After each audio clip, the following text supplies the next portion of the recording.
We go to the Democratic Republic of Congo now, where a military court in Beni has acquitted 8 members of the Citizens Movement Struggle for Change, also known as Lucha rights group, including Amnesty International had called for their immediate and unconditional release. The 8 activists were arrested in December, whilst 2 others were arrested earlier this month. They were arrested after they staged a protest to denounce what they say is the United Nations peacekeeping forces' failure to protect civilians in the Beni area. For more on this story, we're now joined via Skype from Lubumbashi in the DRC by the editor of the Kinshasa Times, Aime Zonveni. Thanks so much indeed for joining us. Good to talk to you, Aime. Give us a little bit of background on this group of activists and how they ended up in trouble with the authorities. Lucha, which is lutte pour le changement in French, or struggle for change, is a civil society movement that's very active in the DRC. Mostly demanding that rights of the population be respected and very much involved into the promotion of democracy and also fighting against all types of injustices in the country. All right, so when did they get into the crosshairs of the authorities? I mean, to be dealt with by a military court, and some of these young people are still students, aren't they? Oh yes, very much.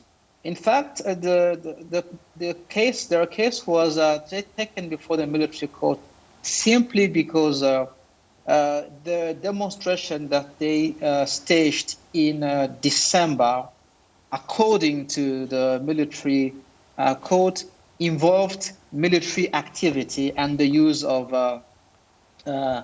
military equipment.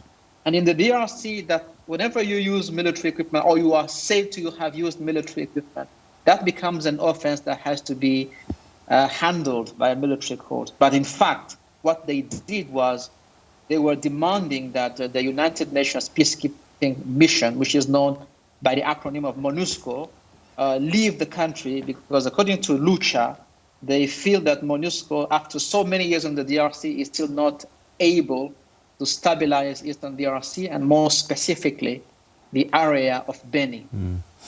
So these young activists have been released now. Was this from pressure on the military? Yes, pressure from various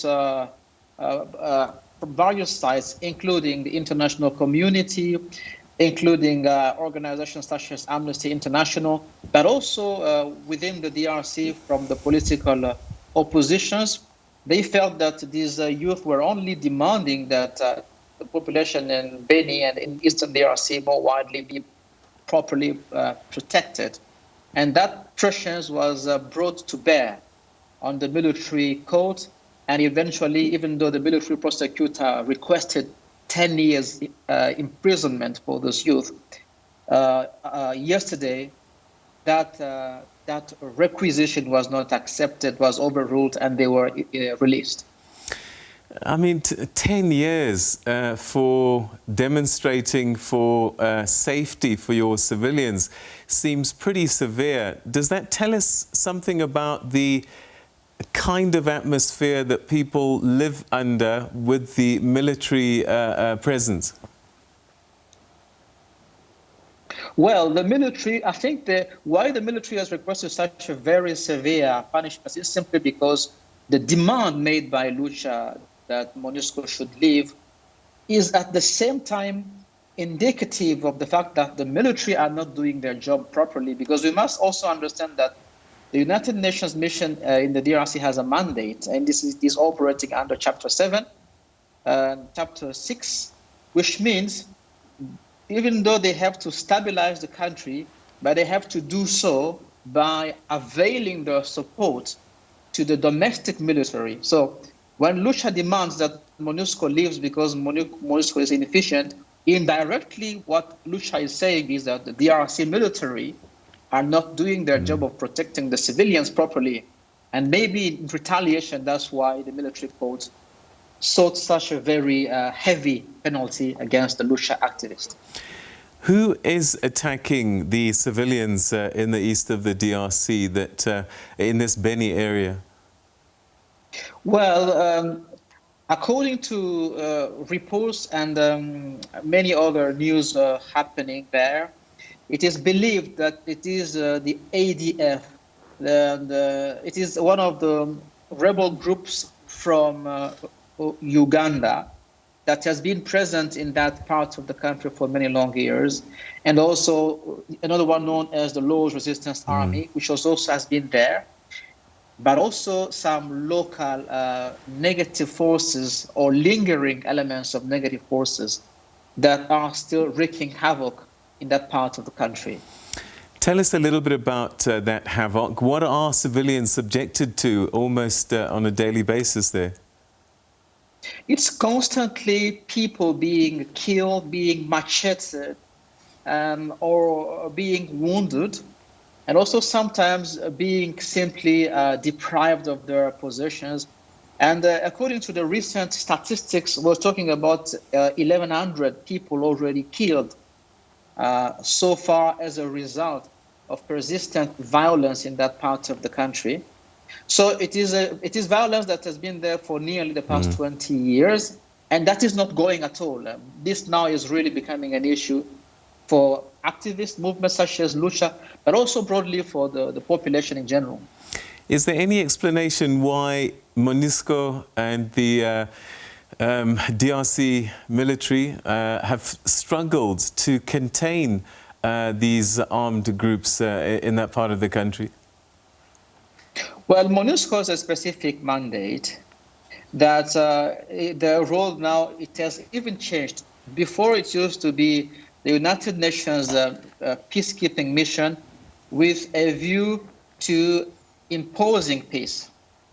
It then has moved to becoming a stabilizing mission. So according to the United Nations, that objective of maintaining peace has been achieved. So the next stage now would be to stabilize the country. And therefore, they no longer operate in terms of using force to stabilize. They only support the military in the native role of protecting the population. Now, that rebellion has been going in there in that part of the country in a very, I would say, invisible fashion, in the sense that these ADF or LRA elements would come in the night, attack, and then disappear, vanish in nature, which has left the military and the United Nations peacekeeping mission pretty much unable to track them and hunt them. It is also believed that there has been, mostly dating back to the time of former President Kabila, it is also reported that there was no visible political will to try and tackle that violence in Eastern DRC. All right. Aime Zonveni, thank you so much indeed for joining us. I look forward to chatting to you again in the near future. Merci beaucoup. À bientôt. Thank you very much for having me. Au revoir. Au revoir. All right, that's the editor of the Kinshasa Times, Aime Zonveni, giving us an update on the release of 10 young activists, some of them as young as 18, who some of them still at school. And the military had demanded that they be jailed for 10 years because how dare they march for safety. Now, the